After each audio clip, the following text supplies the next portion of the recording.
اما بائی کب مرے گا؟ بسم اللہ الرحمن الرحیم۔ السلام علیکم۔ آج کا واقعہ بڑا دردناک ہے۔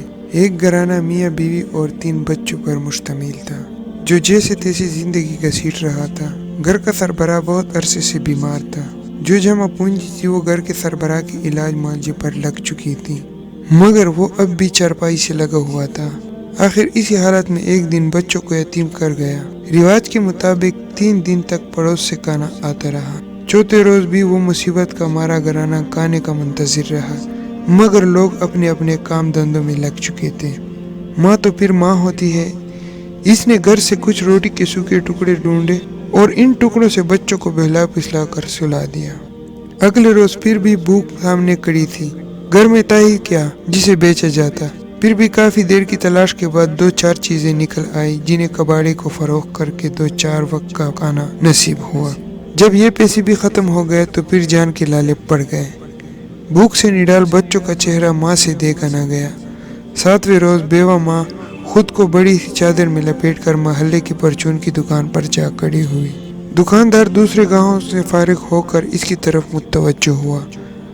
خاتون نے ادھار پر کچھ راشن مانگا تو دکاندار نے نہ صرف انکار کیا بلکہ 2-4 باتیں بھی سنا دی۔ اسے خالی ہاتھ ہی گھر لوٹنا پڑا۔ ایک تو باپ کی جدائی کا صدمہ اور اوپر سے مسلسل فاقہ۔ 8 سالہ بیٹے کی ہمت جواب دے گئی اور وہ بخار میں مبتلا ہو کر چرپائی پہ گر پڑا۔ دوا دارو کہاں سے ہوتے، کھانے کو لقمہ نہیں تھا۔ چاروں گھر کے ایک کونے میں دبے پڑے تھے۔ ماں بخار سے آگ بنے بیٹے کو سر پر پانی کی پٹیاں رکھ رہی تھی، جبکہ 5 سالہ بہن اپنے ننھے منھے ہاتھوں سے بھائی کے پاؤں دبا رہی تھی۔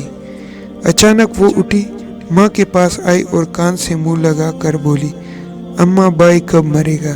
دوستو، ہمیں اپنے آس پاس ایسے لوگوں کی تلاش کرنی چاہیے اور ان کی مدد کرنی چاہیے، کیونکہ ایک دن اللہ تعالیٰ کو اس کا جواب بھی دینا ہے۔ اگر ایسے لوگ آپ کے پاس ہیں تو پلیز خدا کے لیے ان کی مدد کیجیے، کیونکہ ایسے حالات انسان کے دل کو چیر دیتے ہیں۔